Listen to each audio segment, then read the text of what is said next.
Hello friends, welcome to our channel Knowledge Amplifier, and in my this particular video I am going to discuss one very interesting use case of unsupervised machine learning algorithm, and in my this video I am going to use k-means clustering algorithm. Okay, so here what is the problem statement? Let us try to understand.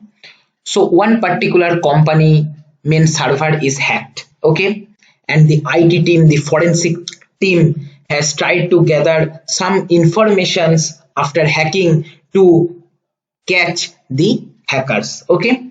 Like the important columns are session connected time. This is nothing but what, how long the session lasted, okay, and these values are in minutes, okay. Then bytes transferred, okay, which is basically nothing but number of megabytes transferred during the session. Then Kali trace used, that is the hacker has used Kali Linux or not, which is one of the very popular software to do ethical hacking and all this. Then servers corrupted, this is nothing but number of servers corrupted during the attack, okay.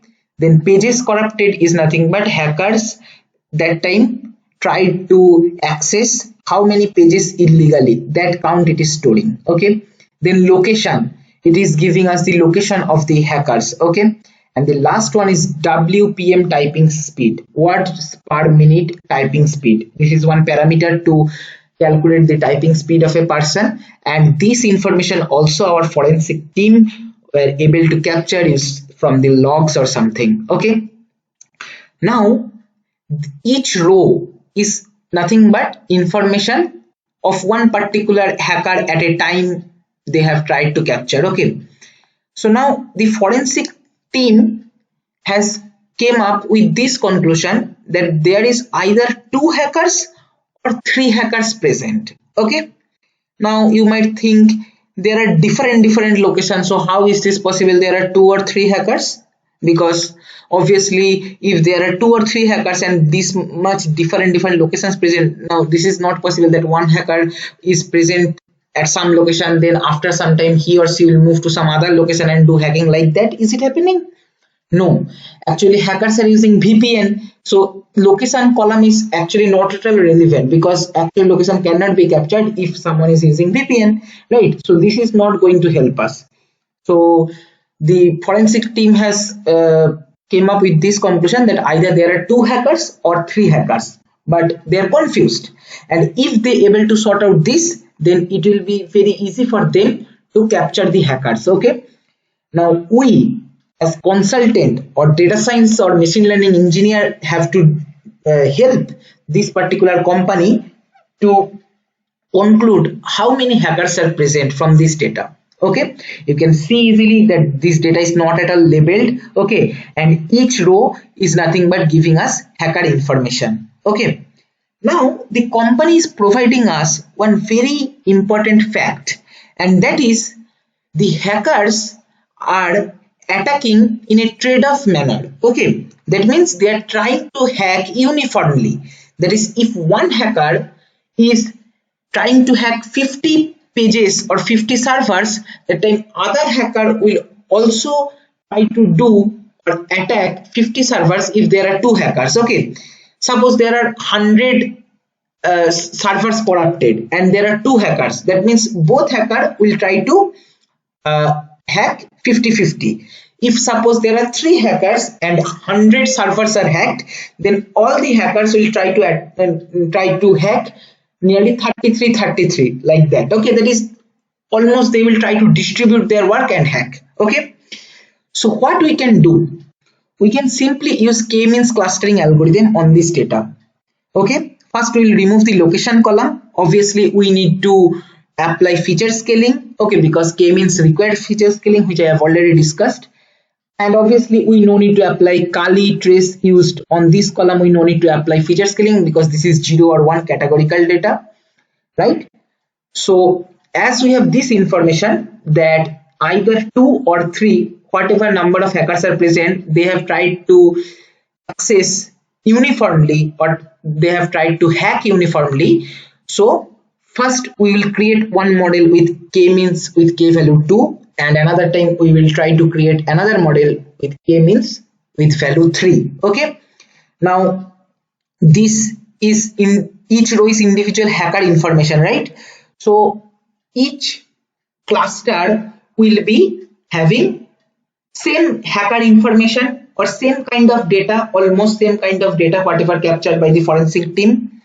So what we'll do after creating the model and applying on this particular data, we will try to count number of data points present in individual cluster. Okay, so that particular model which will give us almost uniform number of distribution of data in different clusters, that is our actual output. That is, if suppose k means with k value 2 is giving us almost same number of data points in two different clusters whatever created, that time we'll conclude that there are two hackers. Suppose k means with k value 3 is giving us almost equal number of data points in individual clusters, that time we'll conclude okay, there are three hackers, like this, because we know that hackers have tried to hack uniformly. Okay, so this is our key information which we are going to use. And one more thing, see, this is one kind of scenario where we no need to apply elbow method to find out how many clusters are required, what is the k value. Okay, because here we know either 2 or 3. Okay, right? So that particular elbow method problem is solved itself. So let's go to the code. Simple code. CLC clear all close all warning off, as we generally write, reading the data which is present in our current directory. Otherwise, if it is not present, you need to specify the whole path, as you know. Then we are checking whether null value is present or not. Okay, so sum is missing, will return all 0 if no null value present. Let us check. See, all 0, that means no null value present in our data set. Then as hackers are using VPN, so we will be not getting any information from the location column, so we are deleting that. Okay, then next thing comes standardization. Okay, so here what we are going to do, individual column element minus mean of that particular column divided by the standard deviation of that column. And obviously we no need to implement the same on Kali trace use, because this is categorical data, right? So apart from Kali trace use, rest on all the data set you do the standardization. Okay, and then what I am doing, I am converting my data from table to array, because k-means function in MATLAB takes array data. Okay, then we are once applying k-means on the data with k value 2, another time we are applying with k value 3. Okay, and we are getting the index. Okay, that is each of this row, okay, is belonging to either cluster 1 or cluster 2 if there is scenario with k means with k value 2, or if we are considering k means with k value 3, that is 3 means algorithm, clustering algorithm, that time each row is belonging to 1, 2 or 3, that is first cluster, second cluster or third cluster, that we will be getting from this index. Okay, and this C is basically giving us central location. So this second output parameter is not that much important for this particular use case. Okay, and then we need to count the frequency, that is, suppose you are using k means with k value 2, that means in the first cluster how many data points coming, in the second cluster how many data points coming. If you are using k means with k value 3, that time we have to see in first cluster how many data points coming, in the second cluster how many data points coming, in the third cluster how many data points coming, because each cluster is basically trying to just accumulate the same hacker. Okay, we can say the same hacker information is present in one particular cluster. So that particular model we are going to choose which is having almost same frequency. So to get the frequency we can use the tabulate function, as I have discussed in frequency encoding also. We will apply on the index, which is basically storing the cluster index for each row, and I will run this and I will clear this comment window. Now let's see the frequency 1. Okay, this is storing the frequency of the index position, where k means we are applying with k value 2. So if we run, see, we are getting 167, 167. That is, in both the cluster same number of data points, total number of data points are same.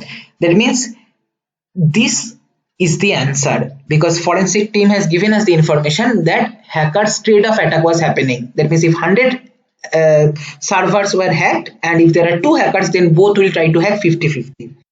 But let's check the frequency 2 also. Okay, and see here we are getting 167, 97, 70. 97, 70 are, we can conclude, almost close, but 167 is far away from rest 2. Okay, so here one cluster have more data point, that means one hacker has tried to hack more than other.